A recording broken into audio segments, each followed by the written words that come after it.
We have been taught that dating is a natural aspect of life, and that it is the primary way that people find spouses for the long term ever since we landed on this planet in the modern era.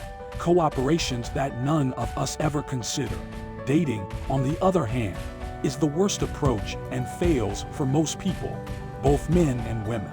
We've all gotten in line, convinced that dating is the best way to meet someone with whom to start a life together. But in fact, it's the worst. Men don't get to pick their partners. Therefore, it's important to remember that women in today's dating society enjoy a greater variety of possibilities. Instead, males content themselves with material and emotional support provided by their partners. Women, on the other hand, are unable to prevent males from forcing them into relationships because they get to choose which men have sexual privileges. When it comes to protecting their loved ones, men have historically been the ones to break the rules and risk their lives. For as long as men have been in charge of interpersonal dynamics, this has been the status quo. The current situation of the dating market, in which any woman can select whether or not to go out with a man, is the direct outcome of giving women the option to take the lead. Will be a rapist by either consenting to the act or, more lately, revoking consent after the fact. This has led to the current state of affairs in which any woman can select whether or not a man will be a rapist, which is against the law. Excuse me while I go off on a tangent, but back in the day, people simply courted one another. There was no such thing as a date. That's the simplest way to put it, for sure. Dating, in comparison to the more traditional process of courtship, is a more recent development, as women became less reliant on male guardians and more open to being courted in public. Politicians, MPs, and community leaders began to express concern. The threat of sexual assault on women had been eliminated. A column in the New York Post provides the background for this discussion. Weigel uses the metaphor of turning a trick to describe the intriguing development of courtship into dating. I think you'll get a lot out of the essay if you're a woman who often lets her date foot the bill when you go out on a date. Please do read it. I recommend it. Dating has more harmful than beneficial impacts on society, and our predecessors were right to worry about what it would mean for the future of our species. Learning the key distinctions between courtship and dating can help shed light on why the latter concept was bound to fail from the start.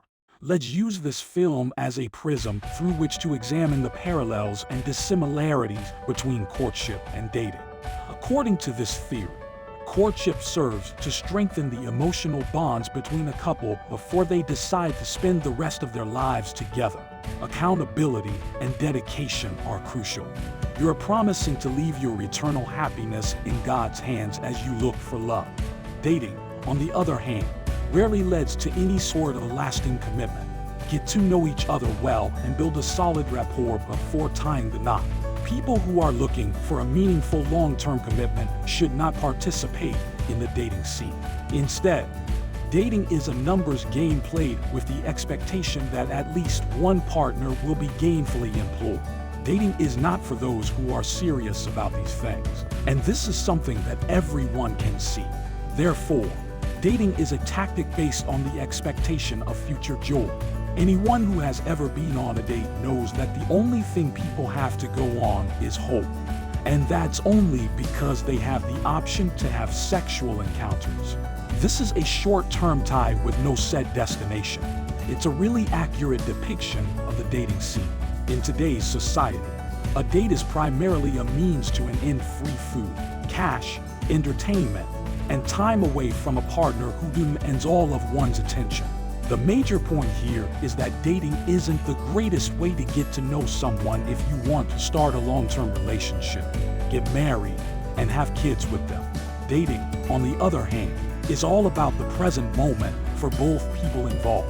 Let's check over the major problems plaguing the idea of dating and see why it's bound to disappear. I've just explained why dating was doomed from the start. To begin, the dating market is highly imbalanced, which is one of the main reasons for the sector's overall dismal growth. people who are watching this on YouTube have likely heard of the 8,020 rule and the 9,010 rule. Women are said to prefer only the top 20% of men as per the 8,020 rule and the top 10% of males as per the 9,010 rule. You may find video examples of both of these regulations on YouTube. I'll fill you in on the specifics so you can grasp the broad picture and appreciate the significance of each piece. A marketplace is a public venue frequented by buyers and sellers. As a result, supply and demand are the fundamental forces at play. Shoppers frequent the establishment. All love pairings are subject to the same logic. There is a finite pool of available singles who are serious about finding a lifelong companion. Alternatively, this norm makes complete sense in a utopian society in which men and women make up equal numbers. Monogamy is used to illustrate how, in principle, everyone would have the same amount of choice when it came to finding a life partner. That's why it's being used as an example. We humans are not monogamous. Rather, we are polyamorous, meaning that we can and do have romantic relationships with multiple people at once. Some people would be filtered out of potential suitors just based on one piece of data alone. However, in actuality, this is not the situation at all. One factor that plays a supporting role in the dating scene's inability to succeed is inaccurate information. Obviously, if you've ever entertained the idea that maybe all women are telling the truth, you wouldn't do that. No matter how many times you get rejected by ladies, I will never feel sorry for you. Give men the impression that you are not who you say you are very often. Because of this, they share details of their lives that they would have kept private if the guy hadn't known. Probably would have made him break up with the girl. Accountability is a woman's kryptonite, which is why the argument that my past shouldn't matter ever exists. This debate arises because women want the liberty to act as they wish without being subjected to discrimination or being denied access to resources.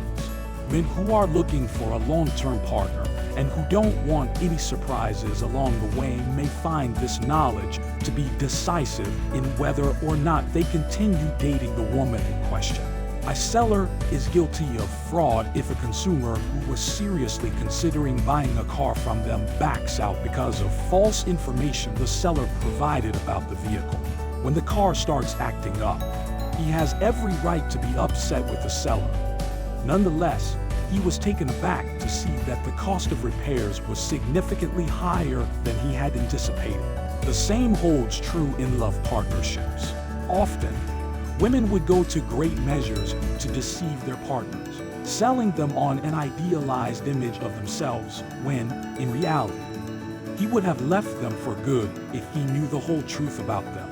Despite having aborted 4 pregnancies, this woman is a top-tier racing cyclist. Combined substance and alcohol abuse, she had an incurable case of itchy-scratchy and cheated on every partner she had ever had.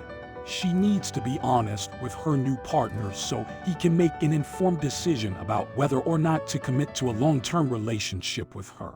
Do you have any concept, as a potential male partner, how horribly wrong this may go? A man may believe he is receiving an innocent and kind girl, but the reality may emerge months or even years later, after he has made a commitment from which he cannot back out. Mankind is on the hook for whatever falls out of his being deceived, and he must carry the weight of those repercussions. This is sadly a common occurrence in cases of paternity fraud, and examples like this help explain why so many relationships end tragically. Putting your best foot forward while marketing yourself is not the same as lying to someone to get what you want. Promoting oneself by putting one's best foot forward is not the same as lying.